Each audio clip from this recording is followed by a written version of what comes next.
On the day that I left, August 16, 1966, my parents came, and I guess the rest of the family were at the airport to bid goodbye.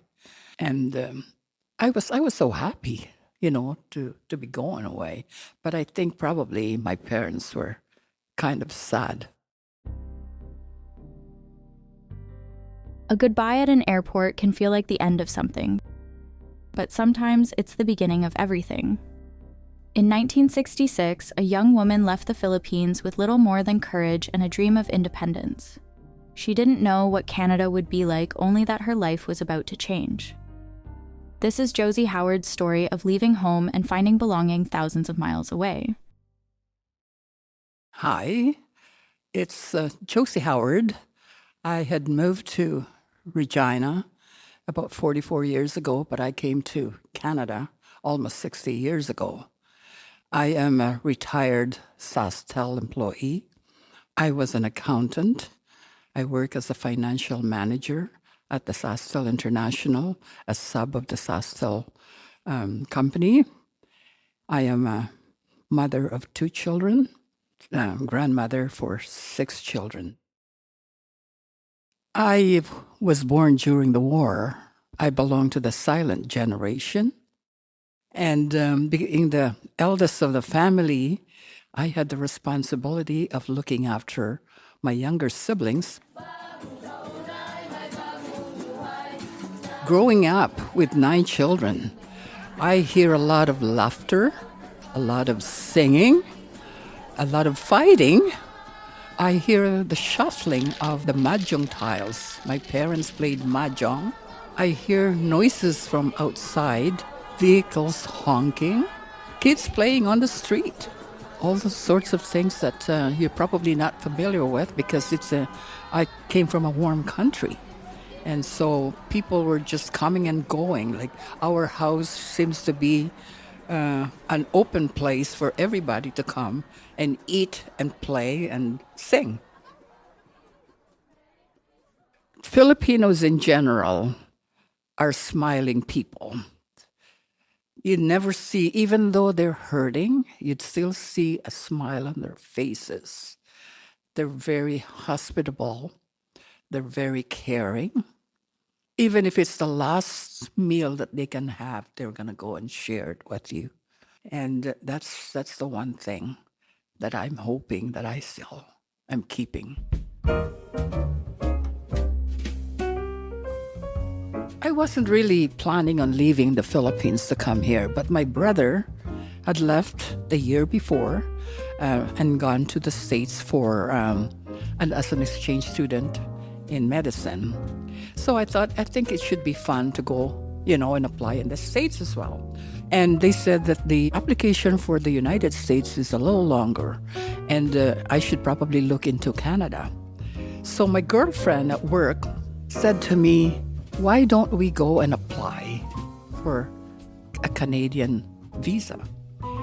Where we were working, I could see the building of the Canadian embassy from where we were. So what we did was that we should probably go there during our lunch hour and see if we can test the waters. So we did. And we started applying, and within 6 months, we got a reply that what we needed to come to Canada. And the papers just said, if you can find anybody in Canada, any company that would be interested in employing you, that then we're going to start processing your papers. So my friend and I started sending letters to companies in Canada. And all we needed was one that would say, we're interested in you, and once you're here in Canada, we would go and see, if we can interview you at that time. And that's all we needed at the time. So we went back, and our papers were approved. So nobody knew that we were doing this because it was just spur of the moment thing. One day, somebody had seen me who knew my father and said to my father, what's your daughter doing at the Department of Foreign Affairs? And my dad said, I don't know, what you doing there? So when I got home, my mom says to me, what were you doing at the Department of Foreign Affairs? And that's when I said, well, I guess I'm applying to go to Canada. And my mom started to cry. And she says, why are you leaving? And I said, well, it's probably time that I should go and, be on my own. If I really wanted to go, I guess they didn't have any choice, but to go and let me go. And they said, if you are not happy there, you're always welcome to come back. And don't never, like if you need the money, to come back and you don't have the money to come back, he says, for sure, he says, we'll be willing to foot the cost. I was 23 then, or 22. I had finished my university. I had my certified public accountancy. I was working, but I could not date. Like my parents were so strict that you can't go out, with anybody. So it was pretty hard for me, to have a life of my own. So I thought having to come to Canada might open up a little more possibility for me. My mom says, well, why don't you just apply in the States? And I said, well, I did. But I said, it hasn't come. But this one in Canada has arrived, so I think I'm just going to pursue it. And so I did. And that's when I realized I am going to Canada. Of course, I had so many fears. It's the fear of the unknown. I've never left the country. So I don't even know what 0 degree means to me. It was because it's always warm in the Philippines, 25 to 30 degrees centigrade. And then they're saying, when you come to Canada, it might be 0 degree, and even below that. I could not imagine how I was going to go and cope with it. But here I am, almost 60 years later, still here.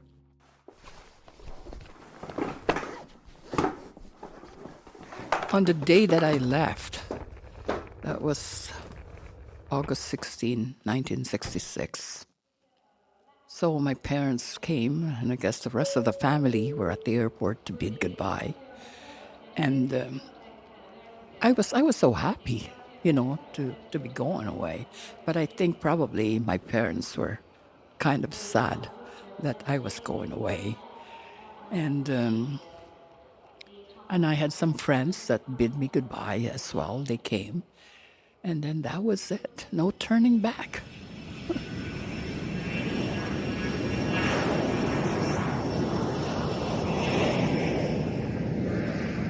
I was always afraid to fly because in my younger days, every time I flew, I had to throw up. And this is going to be like a couple of hours longer than I have been on the plane in the Philippines. So I thought, oh no, will I be throwing up? So I decided I wasn't going to eat so that there won't be anything in my stomach, which was fine because the travel went smoothly, went to Hong Kong, went to Tokyo, went to Vancouver and to Toronto, and I did not throw up. That was the first time I flew that I did not throw up. My friend and I both left early in August. When we arrived in Vancouver, I thought to myself, why is that lady wearing a fur coat? Supposed to be summer. Where did she come from?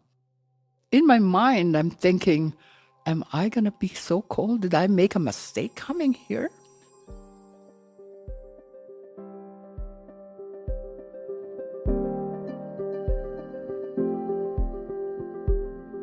But anyway, we got to Toronto from Vancouver. It was midnight. The next morning, we didn't know where we were. Like, my girlfriend had a friend who had stayed here in Canada, in Toronto, and she was good enough to reserve the place for us at a residence run by nuns in Toronto. And it's so funny because the name of the residence was Mary Glen Residence. Anyway, so the next day, when we woke up, the people were saying, you've got to go and buy your own groceries because the stores will be closing at 5 o'clock and they're closed on Sundays and you won't have anything to eat. That's when you realize that you're not in the Philippines. So you've got to go and buy yourself your own food or you won't eat. Like in the Philippines, if you don't have any food, somebody will share you some food. There were times that I would question, why did I leave? I did get a job within a week of arriving. The people at work were very kind. It was Christmas time, and it's not the same. The Christmas celebration here is not the same as the Christmas celebration at home.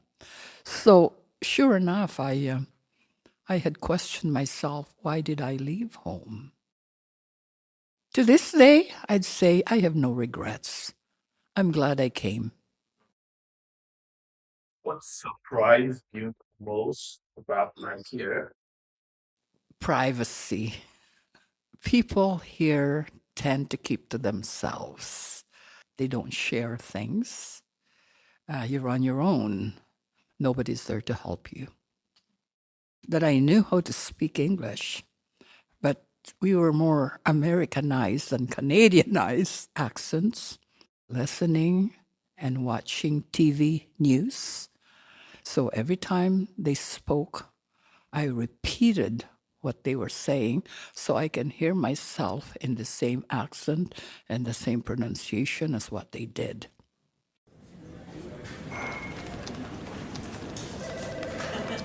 It's one of the secret benefits that I got from where I was working was marrying my boss.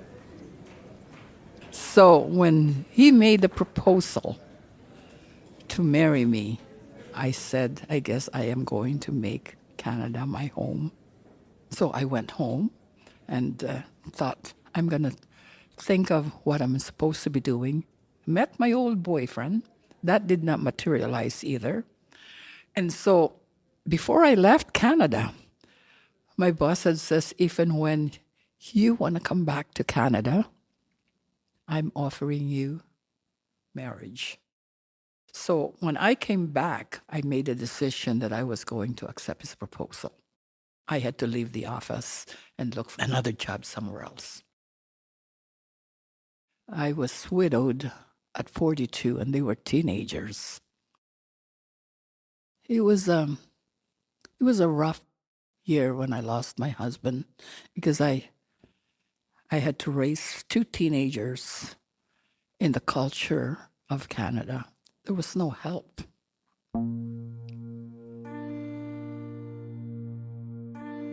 My parish priest came to visit and said to me, don't be afraid to ask for help because you're going to need it.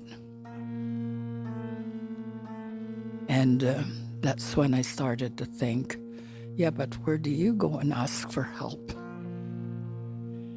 And he says, reach out to your friends and they will be there for you, which I started to do. And I did manage to got a very good job, looked after my kids, got them through university, no student loans. Both of them have finished university, and that I'm so proud of.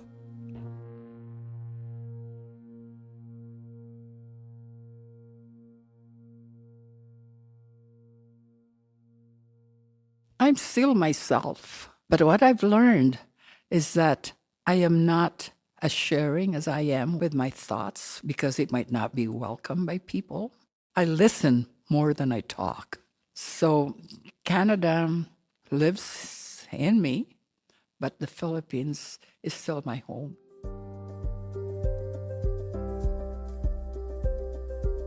I am proud that I was able to bring all of my family here. I was the first in the family that came in Canada. I brought all 7 children, including my mom and dad. But every single one was a struggle because they did not come all at the same time. Every one of them has a different rule of how they would come. My sister that first came, all she needed was a letter of acceptance for a job. One of my siblings was declined his application, even though we had a letter of acceptance for a job for him. And they said because his abilities could be matched by somebody here in Canada. And I had gone to the immigration on this, and they said, well, you just have to come back in 2 years and reapply again for him. So I said, yeah, but you have indicated to me that if we have a job acceptance, that there should not be any problem. And they would not entertain me at the front. So I said, if I could see somebody in the offices that had interviewed me at one point, and finally they did, and the guy said to me, is go and see your member of parliament and see what he can do to help you out. So I made an appointment, got an appointment that same day, and within a week, that application was approved, and my brother came. So my mom was showing like shadiness on her lungs, so she had to go for a different medical. So by the time she went in for her second medical and got approved, my dad's medical had expired. He had to go and get that medical again. And so by the time he got that medical, my mom's medical has expired.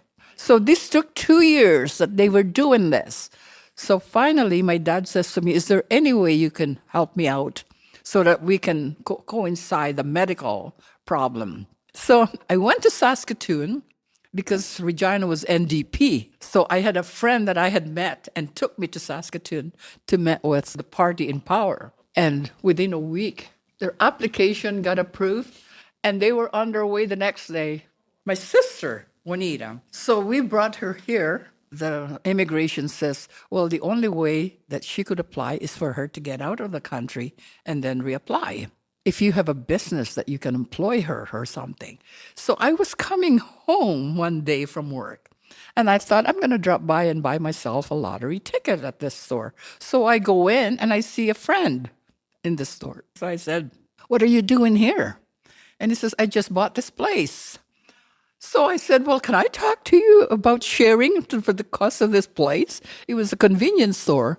He says, well, what are you talking about? I need this for my sister. My friend says, okay, if you give me this amount of money, I can share you. You'll have 1/3 of the business. So I said, okay. So I went in, got it. The registration changed into my name. Part of it is I'm part owner. And then I went back to immigration, and I showed them that I have this, and she got in.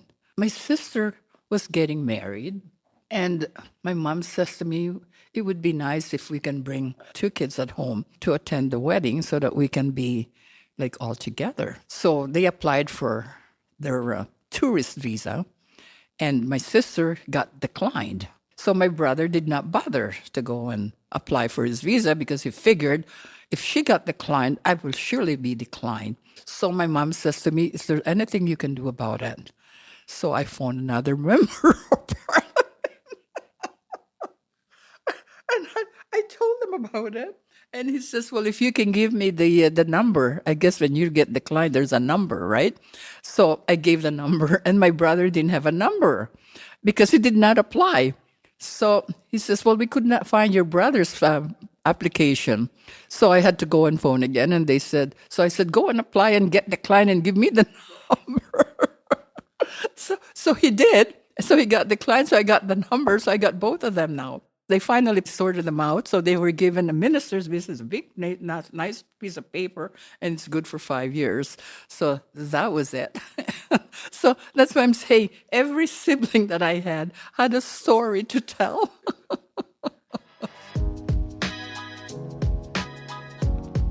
I'm still Filipino in so many ways. I still try to smile even though I'm hurting. You show that smile, the warmth, the hospitality, the generosity. My Catholic faith, follow your dreams. Don't have any regrets. And when you fall, get up and get going. Tomorrow is a different day. When I go back to the Philippines, I just feel like I'm just going back home. I just feel like I'm part of it. When I'm over there, I just feel like I'm home. And then when I come back to Canada, this is my home. I made it here because of determination to adapt to a different culture, fulfillment of my dreams, to better myself, to be able to adapt to the different culture, and probably to go and extend some of my hospitality as well, and my generosity to people, and to be kind.